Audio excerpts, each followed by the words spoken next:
모든 신데렐라 백설공주 얘기는 엄마가 먼저 죽잖아요. 그 엄마도 어떻게 보면 나에게 직관을 물려준 굉장히 중요한 내 안의 그런 여성성과 모성인데 그 사람을 죽임으로 시작한다는 것도 굉장히 상징적이에요. 내가 그것으로부터 좋은 것을 물려받은 뒤에는 헤어져야지 진짜 내 여정이 시작되는 거죠. 엄마가 이걸 들을지도 모르겠지만 엄마를 보면 정말 닮고 싶지 않은 부분들이 있고 닮고 싶은 부분이 또 있고 내가 의도하지 않았는데 엄마의 모습이 나에게 보일 때가 있잖아요. 우리가 선택을 한 뒤에는 선택하는 순간에는 나름 모두가 최선을 다해요. 그렇죠.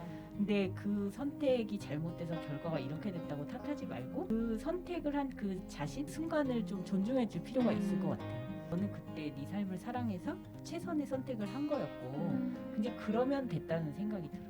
힘들어지고 억울해진 것 같은 순간에 그렇게 생각하지 않으면 다시 일어나질 못해요. 자꾸 테이프만 되돌리면서 사니까. 그런 부분에서의 직관과 촉과 뭔가 희미하게 흐르는 그런 기류들 같은 걸 내가 잘 캐치할 필요가 있구나라는 생각은 많이 들었던 것 같아요. 안녕하세요. 안녕하세요. 네, 또 만났군요. 오랜만에 만나서 힘차군요. 에너지 충전하고 왔습니다. 네. 오늘은 마녀와 귀여운 여인, 마녀 바바야가랑 귀여운 여인 바실리사에 대한 이야기 나누겠습니다. 줄거리 부탁드려요. 줄거리 바바야가 너무 길어요. 아무튼 바실리사의 엄마의 죽음으로 이제 시작이 되는데 엄마가 유물로 인형을 줘요. 인형이 너를 도와줄 거다. 이제 축복처럼 뭐가 뭐 어렵거나 힘들 때 이 인형한테 다 물어봐라. 인형을 이렇게 주는데요. 두 딸이 있는 과부와 아버지와 결혼을 하게 돼요. 약간 신데렐라랑 살짝 비슷한데 거기 책에서는 쥐같이 얍삽하다 이렇게 나와요.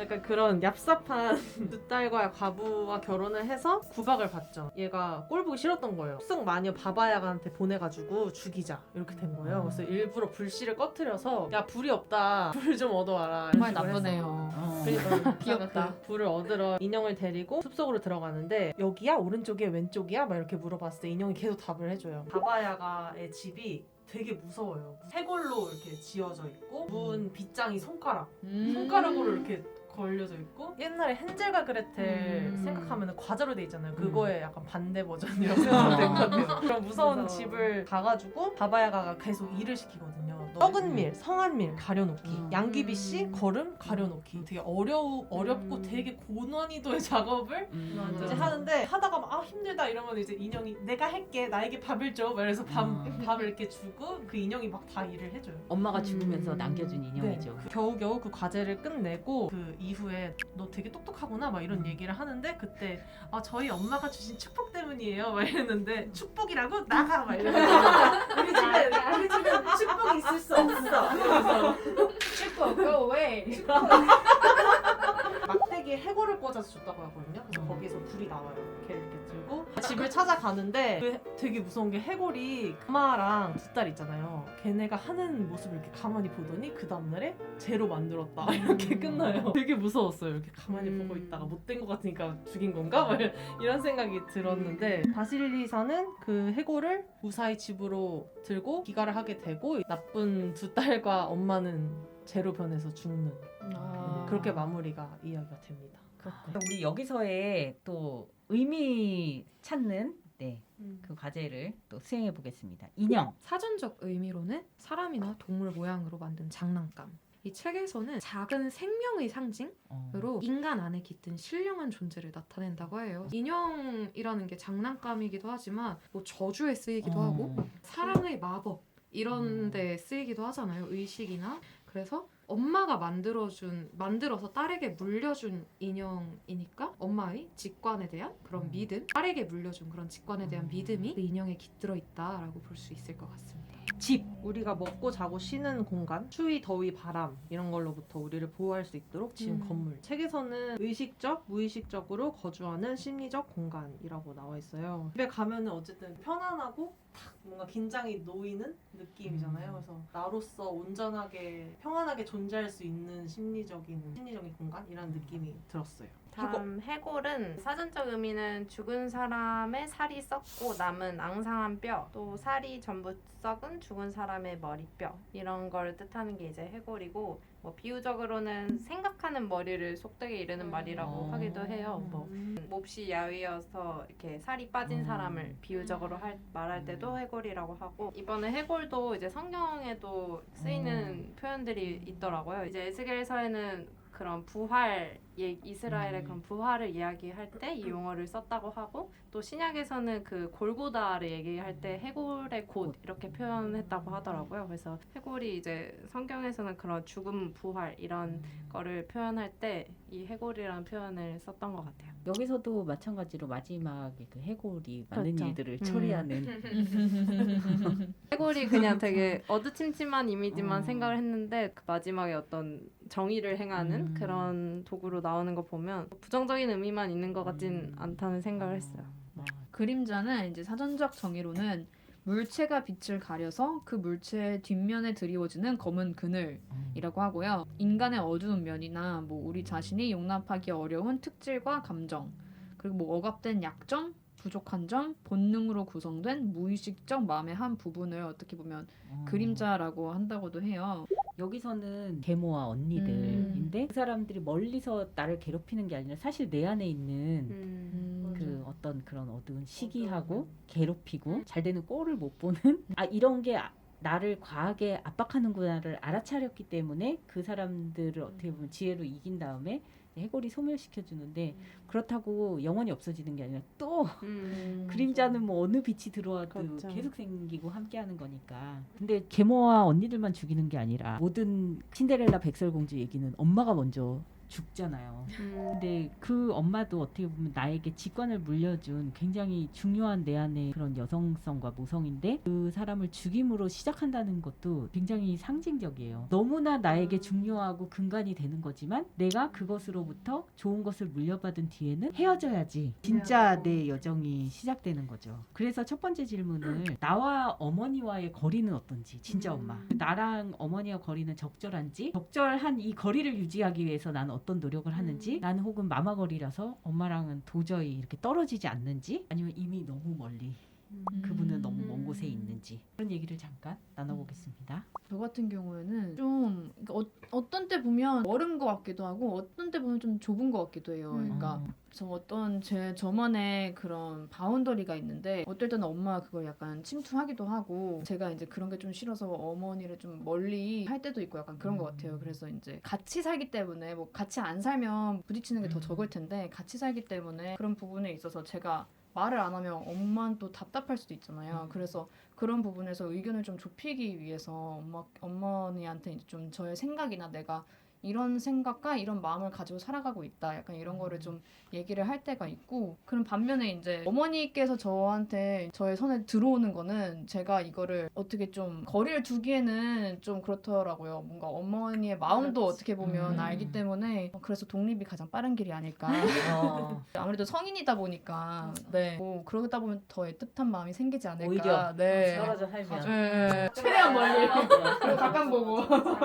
엄마가 어쨌든 저를 위해서 한 노력이나 뭐 희생이 있거든요. 저는 다 기억하고 있거든요. 그래서 그게 저는 사실이고 실제적인 거라는 거를 알고 있고 근데 이제 얼마 전에 엄마한테 엄마가 나 어렸을 때 이거 해주고 막 이 음식 해주잖아. 그거 너무 맛있었다. 뭐 이런 거를 제가 잘 얘기를 안 하는데 그냥 엄마 요리하는 거 그냥 얘기하다가 얘기를 했는데 엄마가 그걸 기억해? 막 이렇게 하더라고요. 약간 좋아하는 것처럼 느꼈어요. 내 노력을 알아주는구나 라는 느낌? 근데 그게 정말 사실이에요. 되게 맛있는데 왜 내가 애초에 그 얘기를 하지 않았지? 라는 생각이 들더라고요. 그래서 엄마가 나를 위해 한 노력과 희생을 기억하고 이야기해주기. 근데 그게 이제 인정을 해주는 거라고 생각이 알아주는. 네, 인정을 해주고 내가 싫어하고 안 해줬으면 좋겠어라고 하는 걸 확실하게 표현하는 거. 맞아.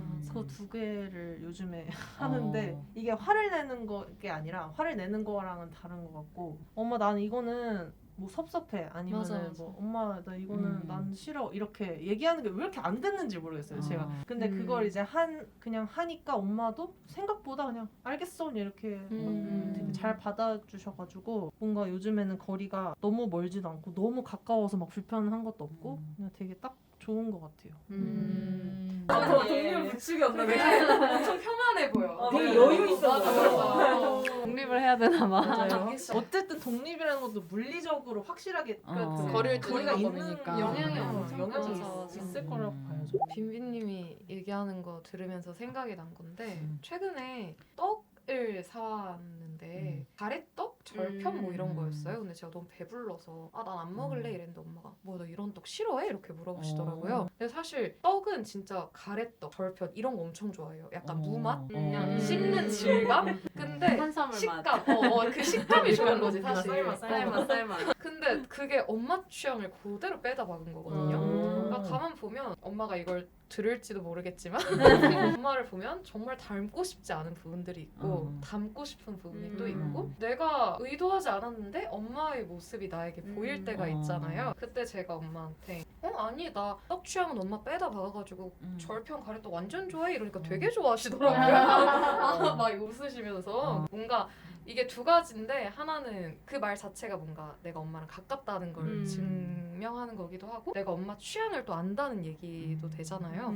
그래서 좀 좋아하셨던 것 같고 거리를 확보하기 위해서 혹은 거리를 좁히기 위한 노력을 하는지 그러니까 이런 질문이었는데 저는 거리를 좁히기 위해서 거리를 확보하는 노력을 합니다. 네. 예를 들면 저희 부모님이랑 제가 정치 성향 이런 거 엄청 달라요. 제일 예민한 부분. 제일 예민한 부분인데 종교보다 더. 종교도 사실 같은 개신교고 기독교인인데 달라요. 네. 완전 달라요. 그래서 이제는 그냥 차단해. 지 않고 말하지 않겠다. 우리 그냥 서로를 이렇게 존중하고 거리를 두고 지내자. 답이 없어요. 이거. 저도 요즘에 진짜 많이 하는 얘기가 틀린 게 아니라 다른 거지. 맞지. 다르다는 말을 많이. 근데 사실 서로는 틀렸다고 생각합니다. 사실 넌 틀렸어. 같이 살아야 되니까 봐준다. 난 이런 밥을 거 얻어 먹어야 들고. 되니까. 끝났나요? 네네. 저는 일단 기본적으로는 가깝다고 생각을 했는데 생각해보니까 그런 부분도 있는 것 같아요. 내면의 그런 속 깊은 이야기나 이런 거는 또 잘 안 나누는 것 같아요. 저는 가족들이랑도 그렇고 이제 엄마랑도 뭐 시시콜콜한 그런 뭐 오늘 어쨌고 저쨌고 이런 얘기는 많이 하는데 제 스스로도 제 자신의 그런 속 깊은 거를 잘 안 들여다보려는 경향이 있다 보니까 그래서 또 어떻게 보면 곧 독립을 앞두고 있는 사람이기 때문에 요즘 이런 게 더 실감이 나는데 곧 독립을 한다는 걸 서로 알고 있다 보니까 약간 더 가까워진 것도 있는 것 같아요. 이럴 수 있는 시간이 얼마 안 남았다는 걸 서로 인지하고 있으니까 약간 일부러 더 밥도 자주 먹으려고 하고 약간 얘기도 많이 하려고 하고 어떤 부분에서는 이게 물리적으로는 멀어지는 것 같아 보이지만 또 어떤 면에서는 가까워지는 부분이 있는 것 같아요. 이 질문 속에서 여러분들이 엄마와의 관계도 생각하고 내가 또 엄마에게 어떤 반응을 힘든 거는 힘들다고 명확하게 말하고 좋은 거는 좋고 좋은 기억이 있었다는 거는 분명히 또 말씀을 드리고 고마운 건 고맙다고 표시하는 그런 얘기까지 좀 깊게 얘기를 나눴네. 다음 문장에서 이 문장 완성을 좀 부탁드렸어요. 억압을 받으면 나는 이어서 쭉 돌아가면서 문장을 말해볼까요? 저는 반항한다라고 적었어요. 저도 이제 억압을 받으면 받을수록 나는 반발한다라고 적었는데 어. 개인적으로 제가 뭔가 해결할 수 있는 거면 이제 더 반발하고 그거에 대해서 해결할 수 있는 뭐 창구를 찾으려고 이제 노력을 하는데 이게 제 개인적으로 해결할 수 없는 부분들 있잖아요. 뭐 전체적인 사회의 뭐 풍토라든지 약간 그런 문화라든지 이런 거는 할 수 없으니까 그런 부분에 딱 막혀버리면 좀 무기력해지는 것 같아요. 내가 그렇죠. 결국에는 그렇죠. 아무것도 하는구나 약간 이런 생각이 들어서 반발하거나 아니면 좀 무기력해지거나 그렇게 둘 중에 하나인 것 같습니다. 비슷한 것 같아요. 네. 억압받을수록 분노하고 항의하고 받아들여지지 않으면 우울해한다라고 썼거든요. 미래 배우자분들한테 꼭 얘기해야겠어요. 알고면은 폰트라든지 그 정도가 네, 아니라 발광을 특히 이제 가장 결혼이 가까운 분의 배우자를 따로 만나야 될 것 같습니다. 경고성 멘트. 잘 알고 있을 거예요. 근데 우리가 이렇게 잘 대개들 하고 계시지만 또 어떤 부분에서는 나를 억압하는 거나 눈치 주는 사람한테 나도 모르게 좀 맞추는 부분 그게 지혜롭게 상황에 따라서 맞춰주는 거면 괜찮은데 진짜 내가 주장하고 쟁취해야 되는데 그렇게 하지 못하는 부분은 혹시 없는지를 또 각자 좀 생각해 보셨으면 좋겠어요. 이 방송을 방청하시는 분들도요. 나의 직관은 어떤 편인가? 나는 내 직관 자체를 존중하는지, 잘 쓰는 편인지, 거의 생각을 안 하고 사는 편인지, 나는 나를 좀 믿는지. 좀 쉬운 질문으로. 아까 선생님이 이 남자는 나쁜 남자야, 좋은 남자야 이런 여자의 촉 그거 얘기했잖아요. 근데 그 촉도 뭔가 사람마다 다 다른 것 같고 제 친구들은 딱 그렇게 보고 야 쟤랑 사귄다? 이걸 진짜 잘 맞춰요. 근데 저는 하나도 몰라요. 저도 몰라. 어. 진짜 몰라. 저는 항상 나중에 알아요. 맞아, 맞아. 그 뭐 얘기하고 있으면 야 걔네 사겨 이러면은 벌써 깨졌어. 원칙적인 불쾌했어가지고 저만 혼자 이게 뭔가 딴 세상에 있는 것 같고 걔네들은 다 알더라고요. 그래서 난 그런 쪽으로는 촉이 없나? 다른 사람 관심이 연애는 없어. 못 해도 되는데 누가 맞아. 나를 좋아하는데 내가 못 알아차려가지고 그러니까요. 그래서 왔다 가면 그거 좀 아, 저 곤란하다. 아니면 그냥 뭐 알아차릴 필요 없이 내가 마음에 드는 사람 그렇죠, 찍어가지고 그렇죠. 그냥 네. 네, 열심히 해보겠습니다. 네. 파이팅. 직관이라는 말의 정의를 우리가 하지 못하고 들어가긴 했는데 굉장히 좀 다양한 의미로 해석될 수 있는 것 같은데 본인이 이해한 대로만 얘기합시다. 저 좀 촉이라고 생각을 하면 상대방이나 이런 다른 타인에 대해서 좀 무관심한 편이에요. 그래서 이제 그런 이미 뭐 헤어졌다던가 물어보면 사귀었다고 그러면 그런 거는 좀 빈빈님이랑 좀 비슷한 것 같고 그 외에 어떤 제 직관이나 이런 걸 존중을 하려고 하는 편인데 존중을 하려고 하는 편인 것 같아요. 저는 되게 비슷하네요. 그런 촉이 진짜 없는데 사실 좀 문제라는 생각을 들었어요. 인간관계에서 저는 제 감정에 특히 1대1의 인간관계에서 되게 좀 솔직한 편이에요. 서운하면 서운하다고 힘들면 힘들다고 좋으면 좋다고 얘기를 하는 편인데 그걸 뚜렷하게 말하지 않는 성향의 사람들이 있잖아요. 그런 사람들은 되게 상대방의 감정 역시 말하지 않아도 눈치채고 눈치 보고 알아내는 그런 친구가 한 명 있었는데 안 좋게 헤어졌거든요. 저를 굉장히 좋아해준 친구였는데 저에 대해서 서운한 것들이 막 이만큼 엄청 쌓여있던 걸 전혀 몰랐던 거예요. 나중에 갑자기 냉랭하게 구니까 전 너무 당황스러워서 계속 만나자고 왜 그러냐고 이랬는데 쉽지가 않더라고요 그게. 그래서 내가 너무 무관심했구나, 내가 너무 나 원래 기질이 이래 성향이 이래 하면서 되게 어떻게 보면 그 친구에게 상처를 줘왔구나 라는 걸 알게 되니까 이걸 좀 잘 키울 수 있나요? 촉을? 좀 이거를 키워야겠다. 좀 더 세심하게. 전 학교에서 일을 하니까 그 학생들 사이에 미묘한 기류라는 거 있잖아요. 이게 작년에 불과 시간 강사로 일을 했을 때도 교실 안에서 이렇게 표현하면 좀 웃길 수 있지만 눈에 보이지 않는 은연중에 일어나는 따돌림 비스무리한 거? 눈치를 잘 못 채겠더라고요. 한참 뒤에 깨닫고 근데 사실 그 학생 입장에서 뭔가 내가 방치한 것처럼 느껴질 수 있는 부분이니까 이런 부분에서의 직관과 촉과 뭔가 희미하게 흐르는 그런 기류들 같은 걸 내가 잘 캐치할 필요가 있구나라는 생각은 많이 들었던 것 같아요. 일단 선택에 대해서는 근데 어떤 선택은 되게 평생을 좌우하는 경우가 예. 그런 선택이 결과적으로 나쁘게 되면은 나의 어떤 직관이 떨어짐이나 지혜롭지 못함을 평생 자책하면서 살게 되거든요. 진짜 슬픈데요. 예. 약간 혹시 주식 같은 거? 이거는 분명히 오를 것이다 했는데 오히려. 그 정도만 돼도 내가 투자한 수준이 있으니까 음. 주식이 그 정도는 아닌데 결혼 그치. 배우자 맞네. 결혼. 네? 아니 근데 그런 것들이나 하여튼 굉장히 나의 운명을 좌우하는 그런 선택 같은 거. 결혼 진짜 진로, 크다. 저 갑자기 생각난 거 있는데 이거 말해도 되나? 네. 양수의 허락을 좀 구해야 되는데 뭘까? 삶의 어. 선택에 대한 직관. 저는 소정 양수와 몇 년 전에 같은 교회 소그룹이었는데요. 그때 얘기하셨다.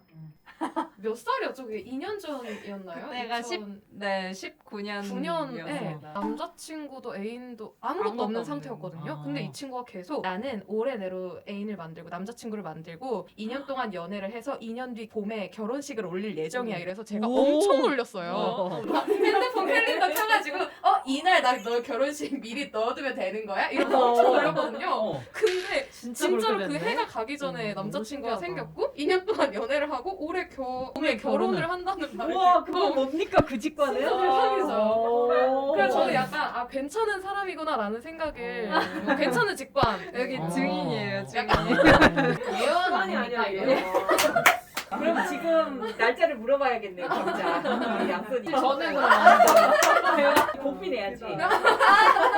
출기 그때 아. 그런 선택을 할 때 정말 여러 가지를 고려해서 하기도 하는데 내 선택이 모자라기보다는 또 거기에 변수로 있는 나 자신과 배우자나 그렇죠. 이런 상황에 변수가 생겨요, 인생이. 그래서 나는 그 당시에는 최선의 선택을 했는데 결과는 너무 꽝이 되는 경우. 그런 경우도 있을 수 있어서 우리가 선택을 한 뒤에는 선택하는 순간에는 나름 모두가 최선을 다해요. 그렇죠. 근데 그 선택이 잘못돼서 결과가 이렇게 됐다고 탓하지 말고 그냥 그 선택을 한 그 자신 그 순간을 좀 존중해 줄 필요가 있을 것 같아요. 그냥 결과적으로 힘들게 됐지만 너는 그때 네 삶을 사랑해서 최선의 선택을 한 거였고 이제 그러면 됐다는 생각이 들어요.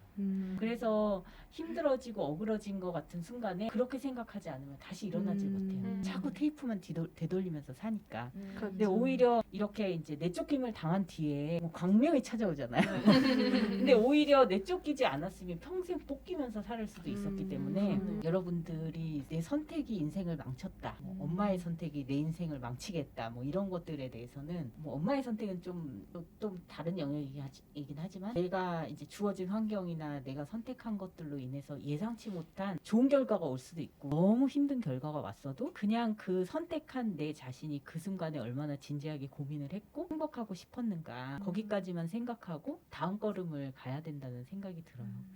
그래서 그런 촉에 대해서는 누구도 알 수 없는 일 같아요. 누구도 알 수 없는 일이고 그리고 누구에게나 어느 정도 공평하게 불행과 행복이 찾아오는 것 같은데 내 인생만큼은 불행이 와서는 안 돼. 이런 생각이 좀 있어요. 각자에겐 다. 근데 살다 보면 그렇지는 않더라고요. 불행이라는 걸 잘 소화하는 사람이 그 소화가 돼야 다음 걸 살 수 있으니까. 자책하고 원망하고 나를 망친 사람을 계속 저주하면서 살면은 더 나아갈 수가 없어요. 그리고 아까 그 다른 사람의 분위기나 그걸 알아차리는 촉에 대해서 이제 질문을 하셨는데 눈치가 없는 사람은 좀 계속 그런 확률이 높죠. 백날 천날 안 된다. 아니에요. 그렇게 살라는 게 아니라 눈치라는 게 또 어떻게 보면 타고난 센스이기 때문에 그걸 결심한다고 갑자기 막 좋아지지는 않겠지만 근데 이 수연 씨의 경우 같은 경우는 되게 특별한 경우잖아요. 내가 원래 분위기 파악을 못하는 분도 아니지만 원래 관심이 없었고 못하는 사람이었어도 이게 나한테 중요한 일이고 이 사람들이 너무 소중하잖아요. 내 가르치는 아이들이 상처를 입는다는 거는 그런 부분은 좀 노력해야 된다고 생각해요. 알아차리려고 노력하고 좀 그거를 도움을 받을 만한 게임이나 이런 거 같은 거를 나름 개발을 해서 옛날에는 선생님들이 뿌락지를 쓰셨죠. 그게 뭐예요? 이런 걸 쓰면 안 되나? 스파이? 스파이. 애들 불러봤어요. 한 명 한 명 이렇게 그거는 좀 그렇고 이제 나름의 방식을 나름의 어떤 방법을 개발해서 알아차릴 수 있는 노력이나 피드백을 할 수 있는 방법을 차려서 그런 거는 노력을 하는 걸로 나 자신을 다독여야지. 눈치도 없는 거. 뭐 이렇게 가기보다는 뭐 어쩌겠어요. 그렇게 노력하는 과정에서 또 많은 걸 알게 되잖아요. 애들하고 더 친밀해질 수도 있고. 정말 중요하고 사람과 관계된 부분은 노력을 하시고 그럼 됐어 이거보다는 가까이 있는 사람의 기분을 알아차려주는 거는 좀 중요한 그 노력인 것 같아요. 맞아요. 그게 사랑이고 관심이니까 알잖아요. 상대가 되게 뭔가 노력하고 있다는 걸. 내 기분을 딱 알아주진 않지만 그 노력하고 있다는 걸 애쓰고 있구나. 애쓰고 있구나. 그리고 내가 내 기분을 저 사람이 차려주기를 원하는 것만큼 너 관심 있으면 내 기분 맞춰봐. 어디에 오늘 뭐라고 하나 두고 보자. 이거보다는 내가 원하는 거 그래서 섭섭한 걸 자꾸 표현해야 돼요. 이제 눈빛만 봐도 뭐 알 수 있잖아. 그런 거는 없어요. 그건 썸 탈 때 잠시. 맞아. 아주 잠시. 예, 그러니까. 알죠. 그래서 여기까지 하고 또 우리 다음 화에서 쌍둥이 자매를 아내로 얻은 남자. 와. 어떤 얘긴지 다음 화에서 또 만나겠습니다. 그럼 다음 화에서 뵐게요. 안녕히 계세요. 안녕히 계세요. 안녕히 계세요.